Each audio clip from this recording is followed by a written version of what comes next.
नमस्कार। 12 बजे की 12 बड़ी खबरों में आप सभी दर्शकों का स्वागत है और मैं हूं आपके साथ अखंड राय। और आप देख रहे हैं उत्तर प्रदेश का तेजी से बढ़ता हुआ digital platform IBC 24 Uttar Pradesh Uttarakhand.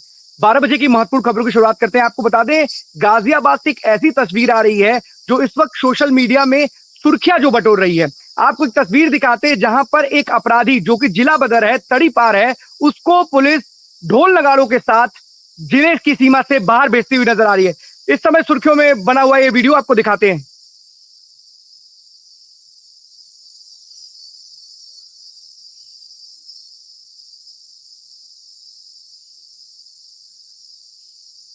ये अपराधी है और इस अपराधी को पुलिस इस सीमा से, गाजियाबाद की सीमा से बाहर जिला बदर हुआ, उसको कोर्ट ने उसके ऊपर जो आरोपी के ऊपर कार्रवाई की है जिला बदर की, तड़ीपार की, जिसकी वजह से गाजियाबाद पुलिस ने इस अपराधी को पूरे ढोल नगाड़े के साथ, गाजे बाजे के साथ जो शहर की सीमा से बाहर भेजने का काम किया। वो तस्वीर आपको सीधे दिखाते हैं गाजियाबाद से, जहां पर पुलिस ने एक अपराधी को गाजे बाजे के साथ उसके घर से उसे बाहर निकाल करके सीमा के बाहर छोड़ा है। वो तस्वीरें सीधे गाजियाबाद से आपको दिखाते हैं।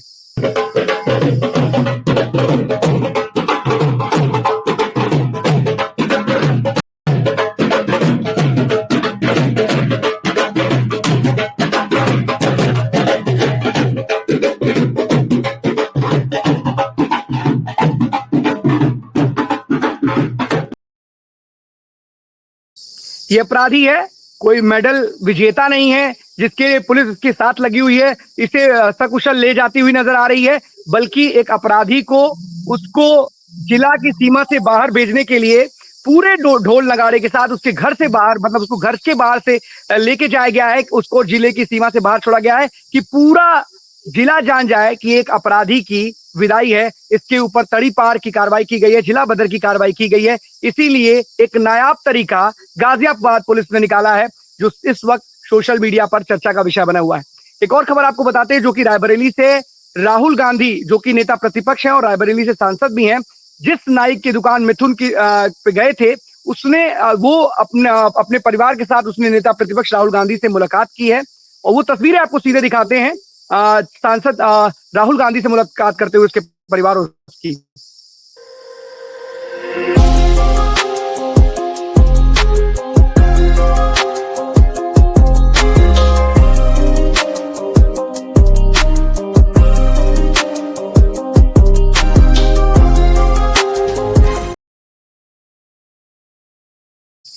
ये वही नाई है जिसकी जब रायबरेली का जो चुनाव चल रहा था तो वहां पर राहुल गांधी पहुंचे थे और वहां पर उन्होंने शेविंग कराई थी। उसके बाद एकदम से मशहूर हो गए थे यही नाई मिथुन। और इनको जब राहुल गांधी वापस गए थे तो उन्होंने पूरी एक शेविंग किट भी भेजी थी और वहां के दुकान के लिए सामान भी भेजा था। तो ऐसे में कल मुलाकात की है और जिस तरीके से मुलाकात है नेता प्रतिपक्ष से उसके परिवार की, कहीं ना कहीं एक अलग विषय भी बना हुआ है और सोशल मीडिया पर चर्चा का विषय पूरा का पूरा ये जो तस्वीरें आ रही हैं। और मिथुन की नेता प्रतिपक्ष से मुलाकात, रायबरेली के सांसद अपने जो वहां की जनता है उससे मुलाकात अपने आप में चर्चा का विषय बने हुई है। अब चलते हैं अपने सभी सहयोगियों के पास, एक एक करके हमारे साथी स्क्रीन पे जुड़ेंगे और जो आज की बड़ी खबरें उनके शहरों की है हमारे दर्शकों को बताएंगे। सबसे पहले हमारे साथी जो जुड़ रहे हैं हमारे साथ, इंद्रवीर जुड़ रहे हैं रायबरेली से। इंद्रवीर, तस्वीर जो आपने दिखाई है इस वक्त मिथुन की, वो नेता प्रतिपक्ष राहुल गांधी से मुलाकात कर रहे हैं, इस वक्त जो है सोशल मीडिया पर वायरल भी है। देखिए अखंड, ये जो है कहीं ना कहीं एक बड़ी बात है, क्योंकि जिस तरीके से represent in outside opposition leader in Rahul Gandhi of India, then represent opposition, तो उस तरीके से कहीं ना कहीं जो रिप्रेजेंट कर रहे हैं और नेता प्रतिपक्ष है और रायबरेली सांसद है, तो एक नाई के लिए नहीं, एक नाई हो चाहे सुल्तानपुर में मोची रहा हो, और इन सबको कहीं ना कहीं भाजपा ने जो है अपना एक बड़ा सॉलिड जो है राहुल गांधी को लेकर इसमें तंज भी कसा था। कई सारे भाजपा नेता के जब राहुल गांधी कोर्ट सुल्तानपुर गए थे, चुनाव के दरमियान उनको पेशी होनी थी उनकी, वहां पे गए थे, तो वहां मोची की दुकान पर बैठकर उन्होंने चप्पल कैसे सिलता है मोची, क्या आमदनी होती है, ऐसे कई उस पे जो है जब वीडियो वायरल हुआ। और चुनाव के दरमियान राहुल गांधी जब लालगंज बैसवारा, ये तहसील है रायबरेली की, वहां पे जब चुनाव के दरमियान अपना प्रचार के लिए उनके अपने कुछ मीटिंग, कुछ प्रोग्राम लगे हो, तो वहां पे गए, तो इन्होंने सेविंग, चूंकि राहुल गांधी को सेविंग कराना था, तो अटेंडम में चूंकि वो चले गए और राहुल वहीं पे मिथुन से मुलाकात हुई और मिथुन जब सेविंग करवाते इनसे बातचीत हुई और जो उनकी दुकान की स्थितियां थी वो देखी। जाने के बाद उन्होंने चुनाव जीतने के बाद जाने के बाद राहुल गांधी ने गिफ्ट पहुंचाया और वो गिफ्ट में कई सारी जो अपनी बर्बर इनकी दुकान होती है उसमें जो है जो अपने रोजमर्रा की जरूरतें होती हैं, जो चेयर होती हैं, जो और भी किट होते हैं, उस किट को हाईटेक किट मिथुन तक पहुंचाई गई और मिथुन को कहा कि जब भी तुम आ सकते हो आकर के दिल्ली हमसे मिलो। और ये कल एक बहुत ही सुंदर तस्वीर है एक आम नागरिक की जो है ये कोई भी हो सकता था, ऐसा नहीं कि वो मिथुन ही है। तो ये नेता प्रतिपक्ष ही नहीं, ये हमारे देश के प्रधानमंत्री नरेंद्र मोदी भी करते नजर आते हैं। अब रायबरेली की बात करूं मैं आपको, तो अभी रायबरेली की एक स्टोरी आईबीसी 24 ने करी थी। उसमें जो है जो लड़की यहाँ पे जो है वो कुछ लोन मुद्रा की वजह से जो है माननीय प्रधानमंत्री नरेंद्र मोदी जी से मिली थी और उसने वो भी जिसमें वीडियो वायरल हो रहा था, आईबीसी 24 के पास भी वो वीडियो वायरल हो रहा और आईबीसी 24 ने स्टोरी भी जाकर उस लड़की के यहाँ करी। रावत है वो लड़की का नाम, एग्जैक्टली पूरा याद नहीं आ रहा क्या है, लेकिन रावत है। और प्रधानमंत्री जी ने उनसे हंसी और ठिठोली करते हुए पूछा था क्या चुनाव लड़ना है आपको। तो चूंकि बोल रही थी वो ज्यादा मतलब ऐसे जो कुछ ऐसे सोशल वर्कर लोन मुद्रा लोन वाले थे उनको प्रधानमंत्री जी ने दिल्ली पीएमओ आवास में बुलाया था। तो ऐसे बड़े नेता जो होते हैं जब ऐसी कुछ चीजें करते हैं तो डेफिनेटली वो चर्चा में आते हैं और चर्चा के आने के बाद उनका अपना विपक्ष पक्ष उनके ऊपर भी तंज कसते नजर आता है। जैसे राहुल गांधी जब वहां गए सुल्तानपुर तो उनके ऊपर बहुत सारे तंज कसे गए कि अब राहुल गांधी के पास कुछ बचा नहीं है, अब राहुल गांधी यही कर रहे हैं। तो देखिए ये लोकप्रियता है और ये एक आम जनता जो सोचती है कि क्या वो मेरा नेता जो संसद को जो विपक्ष को रिप्रेजेंट कर रहा है, जो प्रधानमंत्री बनने जा रहा है, क्या वो कभी आम जनता को डायरेक्ट इंटरेक्ट करेगा या नहीं करेगा। तो इससे ये दर्शाता है कि वो चाहे नेता प्रतिपक्ष हो चाहे वो देश के प्रधानमंत्री हो, तो उनके अंदर भी एक आम इंसान की तरीके दिल है और वो धड़कता है और वो उसकी एक ह्यूमन फीलिंग होती है। तो मेरे कहने का मतलब इससे राजनीति नहीं होनी चाहिए ऐसे विषयों पे जो भावुक विषय होते हैं, जो ऐसे गरीब जनता है जिनके प्रति देश का नेता देश का विपक्ष जो है ऐसा सोचता है और किसी को सपोर्ट करता है, तो इसमें आपको भी आगे आके सपोर्ट करनी चाहिए। मेरा सिर्फ इतना मानना है। जी अकड़। हाँ बिल्कुल इंद्रवीर, देखिए ऐसी जब तस्वीरें आती हैं जब जनप्रतिनिधि अपनी जनता के साथ इस तरीके का संवाद करता है तो अपने आप में एक बहुत बड़ा एक अलग मैसेज जाता है। देश की इस चीज की शुरुआत की अगर बात की जाए तो देश के प्रधानमंत्री नरेंद्र मोदी ने इस चीज की शुरुआत की थी और साफ तौर पर देखा गया था कि अगर सफाई कर्मचारी हो उनके पैर धुलते हुए उनके साथ तस्वीरें आई, कई कार्यकर्ताओं के आम कार्यकर्ताओं को उन्होंने पैर छुए, इस तरीके की भी तस्वीरें सामने आई। शायद उसके बाद अब लगने लगा है कांग्रेस को भी, और कांग्रेस के अगर देखा जाए तो मुख्य नेता है राहुल गांधी, नेता प्रतिपक्ष भी हैं देश के, तो ऐसे में उनको भी लगता है कि अब अगर जनता से सीधा जुड़ाव चाहिए तो कम से कम जनता के साथ सीधे संवाद करना पड़ेगा और ऐसे तस्वीरें कम से कम सोशल मीडिया पर ज्यादा से ज्यादा वायरल हो। भारत जोड़ो यात्रा के दौरान भी देखा गया था किस तरीके से राहुल गांधी के अंदर एक बदलाव नजर आया। ट्रक ड्राइवरों के साथ वो जाते हैं, उनसे बातचीत करते हैं। मोची की आपने बात बताई थी कि सुल्तानपुर में गए और वहां पर उन्होंने किस तरीके से मोची के साथ बातचीत की। तो तमाम अगर आप ध्यान से देखेंगे तो कहीं ना कहीं इस देश की जो आबो हवा है, जो शुरुआत बीजेपी ने की थी दलितों के घर जाकर के खाना खाने की, आपने ध्यान दिया होगा कि घर के वहां पर जाकर के बड़े से बड़े मंत्रियों की एक बैठक बुलाई जाती है और किसके घर में जाके खाना खाएंगे देखा गया। फिर अरविंद केजरीवाल की भी वही झलक थी कि आम आदमी वाली झलक थी, वो भी ऑटो ड्राइवर के घर पहुंच करके खाना खाने वाली बात करते हैं और एकदम आम आदमी की तरह रहते हैं। अब इसमें एंट्री हुई है राहुल गांधी जी की और एक कहते हैं कि ब्रांड बिल्डिंग की भी बात की जा रही है, एक ब्रांड बिल्डअप किया जाता है। लेकिन बहुत अच्छी बात है कि हर जनप्रतिनिधि को अपनी जनता के साथ संवाद करना चाहिए। रायबरेली से सांसद है तो वहां पर जनता से सीधा जुड़ाव रखना चाहिए। लेकिन बात वहीं पर आती है, चाहे वो देश के प्रधानमंत्री हो, चाहे कोई मंत्री हो या फिर नेता प्रतिपक्ष हो, मिलिए आप किसी एक व्यक्ति से, दो व्यक्ति से, चार व्यक्ति से, 50 व्यक्ति से, 100 व्यक्ति से, 1000 व्यक्ति से मिलकर के पूरे लोगों को अपनी तरफ आकर्षित नहीं कर सकते, हो भी नहीं सकता वो। तो कहीं ना कहीं कार्य कुछ ऐसे करने चाहिए जिससे जनता का हित प्रभावित हो, जनता कम से कम जनता का उससे कुछ खुशी हो। देखिए ऐसे फोटो खिंचवाने से आपने भी देखा है कि इस पूरे मामले में इस कोर ब्रांडिंग में बीजेपी बहुत आगे निकल गई है। बहुत सारी चीजें वो करती है, शायद दूसरी पार्टियों के लिए करना बहुत मुश्किल सा होगा, आसान नहीं रह जाएगा। लेकिन इन सबसे ऊपर जनता के हितों का ध्यान में रख करके जो जनता के लिए जरूरी है जनता के विकास कार्यों के लिए जो जरूरी है उसका काम करना चाहिए। जैसे कल तस्वीरें आपने दिखाई थी इंद्रवीर रायबरेली में स्विमिंग पूल बन गया था शहर में, और वहां पर अगर बिल्कुल चाहता कोई जी। व्यक्ति तो वोटिंग भी कर सकता था। तो सबसे बड़ी चीज है कि आप बिल्कुल मिलिए, बिल्कुल बहुत अच्छी बात है, अपनी जनता से मिलिए, पर नेता प्रतिपक्ष होने के नाते सांसद निधि आती है आपके पास, अगर आप वहां से सांसद हैं तो कम से कम शहर के विकास के लिए ही सही आप एक मॉडल, एक रोल मॉडल प्रस्तुत कीजिए कि जनता, जो रायबरेली की जनता जिसने आपको इतने वोटों से जिताया है, कम से कम वो खुशी महसूस कर सके कि मैंने एक सही व्यक्ति को जिताया है। और मेरे जो समस्या है उसको जाके संसद में उठाएंगे, और अगर हमें समस्या कुछ होती है तो उसका यहाँ पर धरातल पर आकर के उसका कुछ ना कुछ कहते हैं ना कि समाधान भी करेंगे। बिल्कुल बिल्कुल बिल्कुल। अखंड एक छोटी सी और तस्वीर बता दूं, कल जो है रात को एक पुलिस मीडिया से एक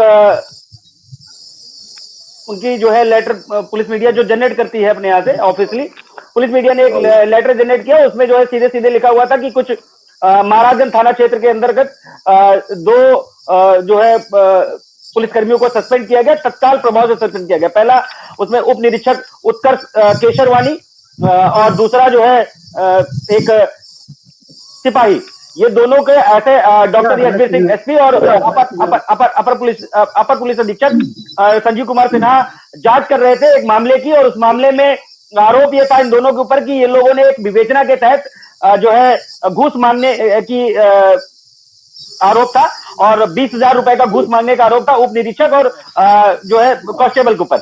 तो जब ये जांच हुई और जांच में जो है सत्य पाया गया, तो तत्काल प्रभाव से डॉक्टर यशवीर सिंह एसपी के निर्देशन में दोनों को निलंबित कर दिया। विभागीय जो जांच होती है वो भी प्रचलित है अभी। और इस तरीके से जैसे मैं शुरू से कहता हूं कि एसपी महोदय के नॉलेज में अगर कोई भी चीज आती है, वो आम नागरिक भी अगर जाता है, जैसे उनका अपना जनता दरबार होता है, वो 12 से लेकर 3 बजे तक लगातार, पहले एसपी ऐसे होंगे जो मैं ये नहीं कहूंगा पहले से पहले भी बैठे होंगे, लेकिन 3 बजे तक लगातार अपने ऑफिस में बैठे रहते हैं और कहीं ना कहीं अच्छी कार्य प्रणाली को लेकर के जाने जा रहे हैं। और एक आम आदमी भी इंटरेस्ट होता है तो ऑन द स्पॉट मौके से समस्या का समाधान करना, अगर नहीं है तो उसमें जांच के निर्देश देने, इस तरीके से कार्यशैली की लेकर के जिस तरीके से कल ये उप निरीक्षक उत्कर्ष और निरीक्षक को जो है कांस्टेबल को जो है सस्पेंड किया गया है और विभागीय जांच बैठाई गई है, ये बड़ा ही सराहनीय रहा रायबरेली पुलिस और उत्तर प्रदेश पुलिस के लिए। क्योंकि जिस तरीके से जब एंटी करप्शन में अभी सलोन थाने में एक कांस्टेबल दीवान को पकड़ा गया, फिर अभी एसडीएम के यहाँ एंटी करप्शन को पकड़ा गया, उसके बाद अगर लगातार बात करें तो एंटी करप्शन जिस मोड में रायबरेली में एक्टिव है, उसको देखते हुए एंटी करप्शन पकड़े। इससे पहले डॉक्टर यशवीर सिंह ने जो जांच करवाई, जांच में वो हुआ, उससे पुलिस विभाग की अलग छवि खराब होती है। तो इसको लेकर के ये बड़ा अहम कदम और बड़ा सराहनीय कदम रायबरेली पुलिस के द्वारा उठाया गया है और इनको तत्काल प्रभाव से निलंबित किया गया। जी अखंड, बहुत जरूरी है। और अगर देखिए ऐसे अधिकारी रहेंगे हर जिलों में कि किसी एसीबी टीम में कोई कहते हैं ना कि स्पेशल टीम हो, वो किसी को गिरफ्तार करे, तो कहते हैं ना कि मुखिया तो आप ही हैं, तो आपको तो अपने कारनामे जो आपके अंडर में जो काम कर रहे हैं उनके बारे में जानकारी होगी। अगर उससे पहले ही उस टीम के पहले ही अगर गिरफ्तार किया है तो अच्छी बात है, पकड़ा है। और कहीं ना कहीं अगर उनको सस्पेंड किया है, अगर गिरफ्तार हुआ है कि नहीं हुआ ये बात की बात है, लेकिन अगर उनको सस्पेंड किया है तो अपने आप में बड़ी बात है। और ऐसे लोग को गिरफ्तार करके जेल भेजना भी चाहिए अगर घूस लेने की बात है। क्योंकि देखिए आम अगर एक लेखपाल को अगर एंटी करप्शन की टीम गिरफ्तार करती है तो उसे गिरफ्तार कर लेती है, तो ऐसे पुलिस कर्मियों की गिरफ्तारी क्यों नहीं, ये भी एक बहुत बड़ा सवाल है। लेकिन सस्पेंड किया अपने आप में एक अच्छी बात है। और जिस तरीके से आप बताते हैं कि रायबरेली के एसपी जिस तरीके से कार्य कर रहे हैं, उनकी कार्य प्रणाली भी अपने आप में बहुत शानदार रही, तो उसकी सराहना करना अपने आप में गलत नहीं होगा। अगर कोई अच्छा कार्य कर रहा है तो उसकी सराहना बिल्कुल होगी, और अगर कोई गलत कर रहा है तो उसके ऊपर सवाल खड़े होंगे। अगर ये भी कुछ गलत होते तो इनके ऊपर भी सवाल जरूर खड़े होते। बहुत बहुत धन्यवाद आपका इंद्रवीर इस तमाम जानकारी के लिए। Thank you Adarsh sir. हमारे साथ जुड़े हुए हरदोई से। आदर्श, कौन सी बड़ी खबर है? अखंड जी, आज हम बताना चाहिए, हम हरदोई जनपद से 20 से 25 किलोमीटर की दूरी पर संजना ग्राम पंचायत के एक मजरा मस्जिद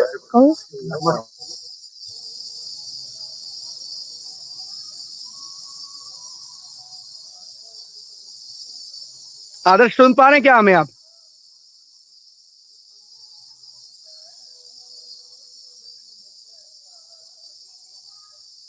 आदर्श सुन पा रहे हैं? आदर से कनेक्ट होंगे, तब तक हमारे कोई दूसरे साथी अगर हमारे साथ जुड़े हो तो उनसे कनेक्ट हो। एक खबर आपको बताते हैं, राजधानी लखनऊ से है। 4 तारीख की, कहें अगर भोर की बात है, 3 साढ़े 3 बजे की बात है। एक दरिंदा, दरिंदा शब्द इसलिए इस्तेमाल कर रहे हैं कि उसने 2.5 साल की बच्ची के साथ दरिंदगी की है, हैवानियत की है। वो भी उस बच्ची के साथ जो अपनी माँ बाप के साथ सो रही थी, उसको उठा करके लेके जाता है और उसके साथ दरिंदगी करता है, हैवानियत करता है, और उस बच्चे की हालत नाजुक बनी हुई है। राजधानी के सबसे पॉश इलाके की ये घटना है पूरी की पूरी। पुलिस ने ऐसे दरिंदे के खिलाफ ना सिर्फ कार्रवाई के लिए टीम गठित की थी, बल्कि 24 घंटे के भीतर उसको उस जगह पहुंचा दिया है जहां पर उसकी जरूरत थी।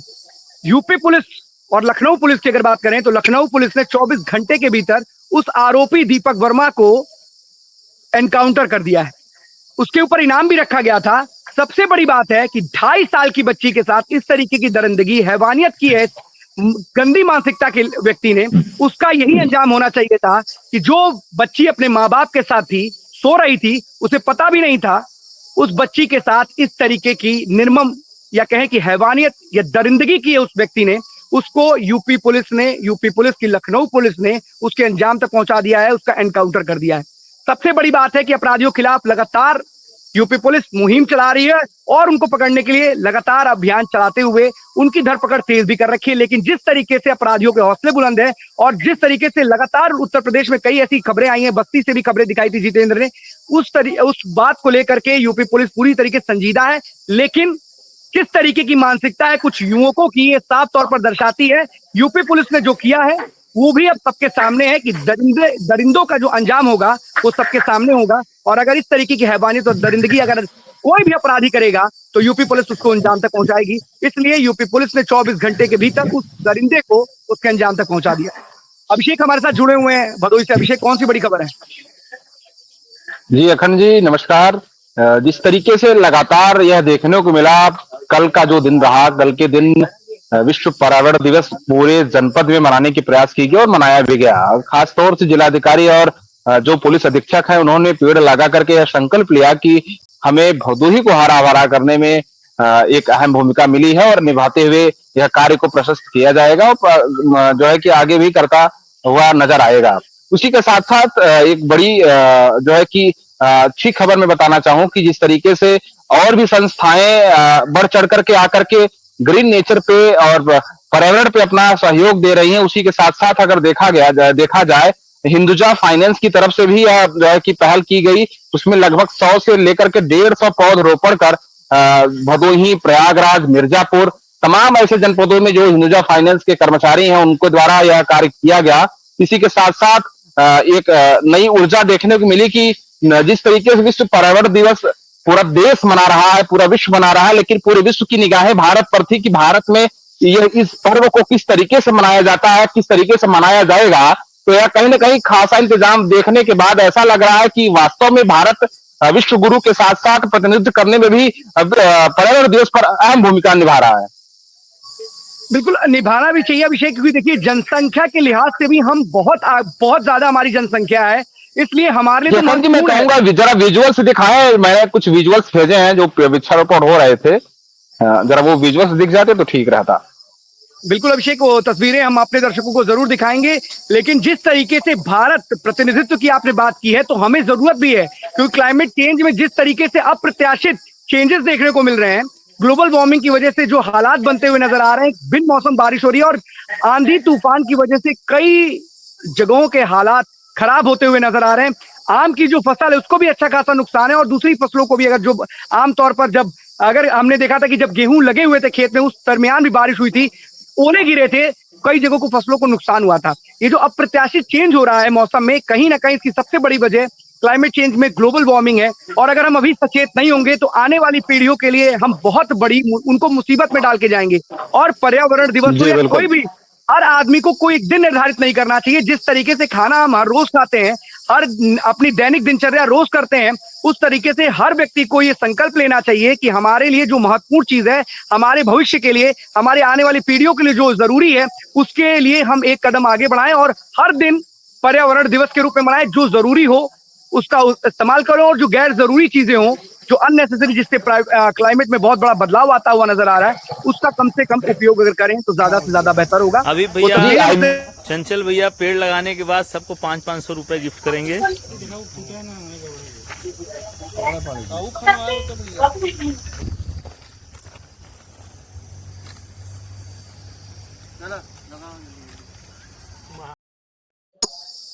ये तस्वीरें हमारे दर्शकों ने देखी, किस तरीके से देखिए लोग प्रोत्साहित करने के लिए कि जैसे वो वहां पे आपके जो पेड़ लगवा रहे थे, उन्होंने बोला कि जो पेड़ लगवा रहे हैं उनको उनकी तरफ से कुछ राशि भी दी जाएगी। ठीक है, अच्छी बात है, लेकिन खुद से भी लोगों को ये आगे आकर के बढ़ चढ़ करके हिस्सा लेना चाहिए और अपनी भागीदारी, अपनी जिम्मेदारी को समझते हुए हर घर में पेड़ जरूर लगाना चाहिए।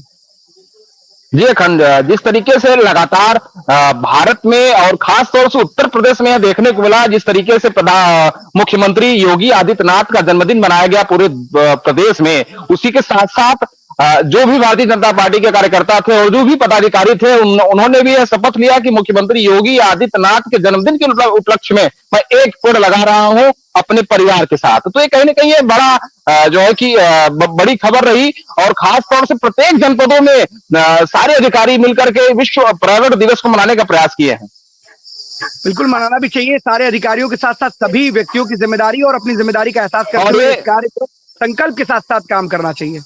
IBC 24 यूपी यूके के जितने दर्शक देख रहे हैं, मैं उनसे भी गुजारिश करूंगा कि आप लोग भी कम से कम आज और कल क्या 10 दिन के बीच में कम से कम एक पेड़ जरूर लगाएं, जिससे कि राष्ट्र प्रेम आपकी झलक सके, राष्ट्र प्रेम की भावना आ सके, जिससे कि आपके अगल बगल जितने भी लोग रहते हैं, कम से कम अगर एक एक पेड़ सारे लोग लगाते हैं तो सारे लोगों को ऑक्सीजन मिलती है उससे।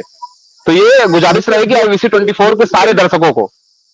बिल्कुल, बहुत बड़ी बात आप कह रहे हैं और सबसे बड़ी बात है कि हम लोग बार बार ये गुजारिश करते हैं और हमें समझना चाहिए कि हमारे अपने दैनिक दिनचर्या के साथ साथ इन तमाम चीजों का ध्यान विशेष रखना चाहिए और ऐसी जो भी महत्वपूर्ण चीजें हमारे जीवन के लिए जरूरी है, उसके लिए हमें एक कदम आगे बढ़ाना चाहिए। बहुत बहुत धन्यवाद आपका इस तमाम जानकारी के लिए अभिषेक।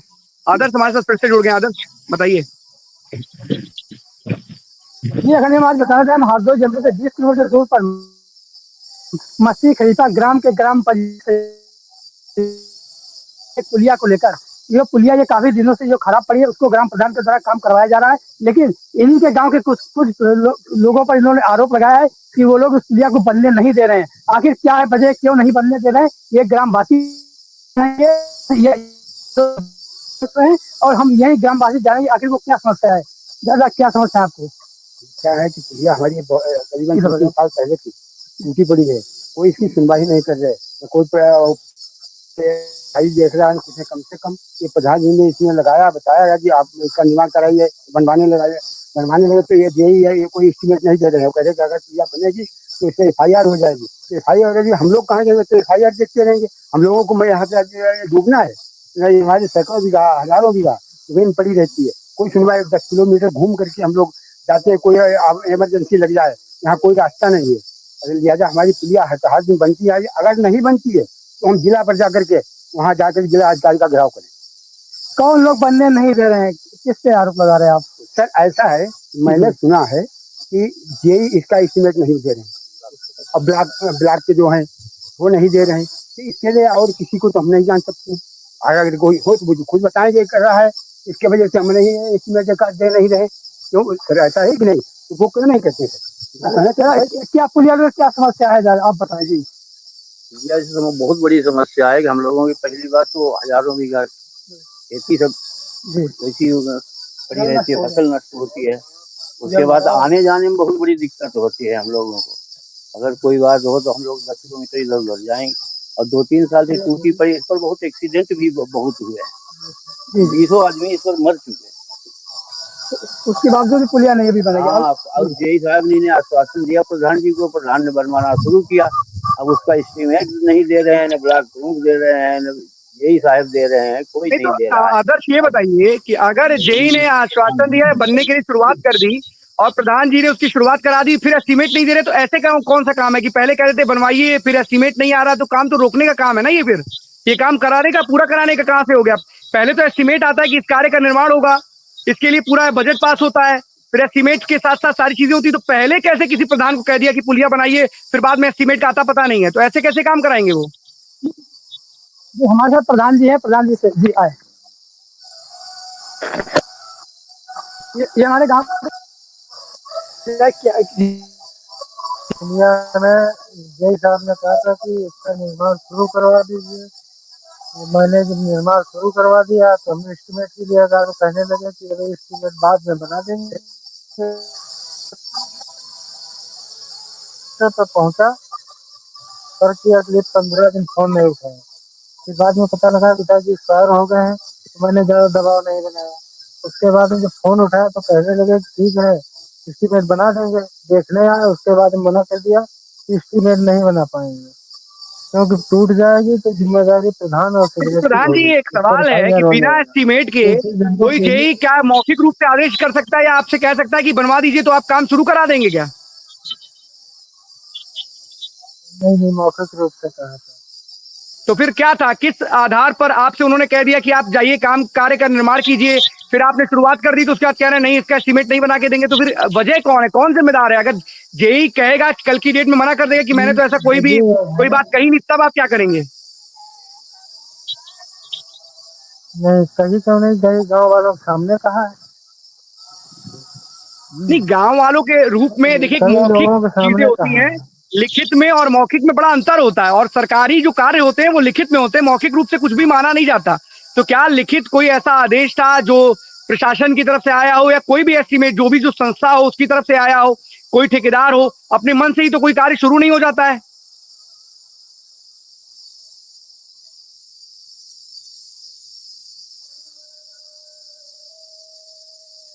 आदर्श के साथ फिर से कनेक्ट करने की कोशिश करेंगे, नेटवर्क का कुछ इशू है उनकी तरफ से। तो लेकिन जिस तरीके से देखिए ये तमाम चीजें आती हैं, वो कहीं ना कहीं दर्शाती है कि देखिए जो हमारा लचीलापन है, या कहते हैं ना कि हमारे यहाँ जो कार्य प्रणालियां है वो किस तरीके से एक बड़े गोलमाल है, उसमें बड़ा गोलमाल है। देखिए अब जिस तरीके से प्रधान बता रहे हैं कि जेई ने उनसे कह दिया कि पुलिया बनाइए, मैंने निर्माण कार्य शुरू करा दिया, उसके बाद शुरू होने के बाद भी फिर उन्होंने कहा कि नहीं हम इसका एस्टीमेट पास नहीं कर सकते। तो प्रधान जी फिर उनके आदेश या उनकी बातें का कोई जिम्मेदारी थी, कुछ थी, कि बस आपने उनके मौखिक रूप का हवाला देते हुए अपने कार्य शुरू करा दिया और आज पीछे हट गए वो?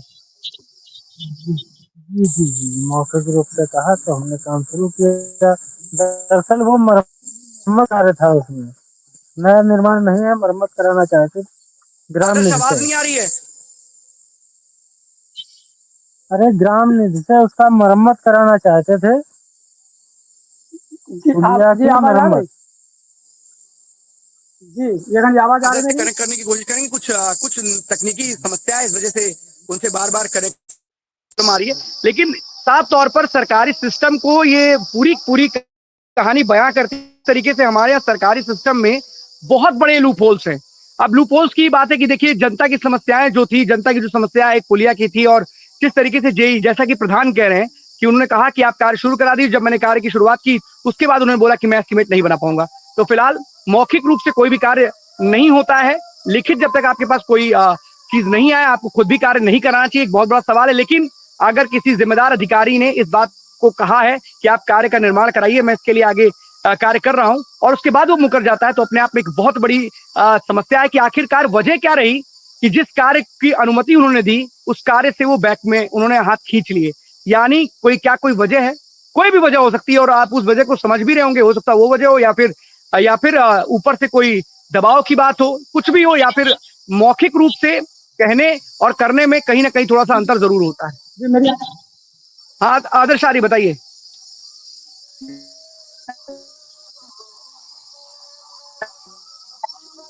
फिलहाल आदर्श से कनेक्शन नहीं हो पा रहा है। अब आदर्श इस पे स्टोरी करके आप भेजिएगा, और ये हम अपने दर्शकों को दिखाएंगे किस तरीके से सरकारी जो सिस्टम है, जो सरकारी अमला है, पहले किस तरीके से कार्य करता है, और कहीं उसकी जो जो उसकी जो खामियां हैं या जो कमियां हैं उसकी वजह से जनता उसके जो उसको परेशानियां हैं वो लगातार झेलती रहती है, और उसको उसी तरीके से वो अपने आगे अपनी समस्याओं को जिसके सामने उसको कहना चाहिए वो कह भी नहीं पाती है, क्योंकि सिस्टम के आगे सब कुछ फेल हो जाता है।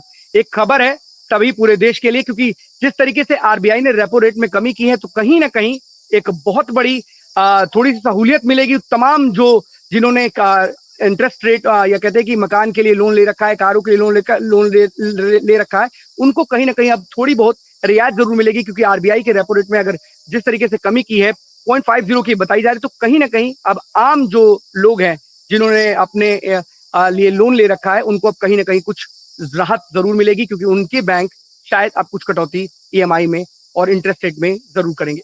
तो 12 बड़ी खबरों में आज के लिए बस इतना ही। एक बार फिर से होगी आपसे मुलाकात सोमवार को। तब तक के लिए हमारे साथ बने रहिए, आईबीसी के साथ बने रहिए। बहुत बहुत धन्यवाद।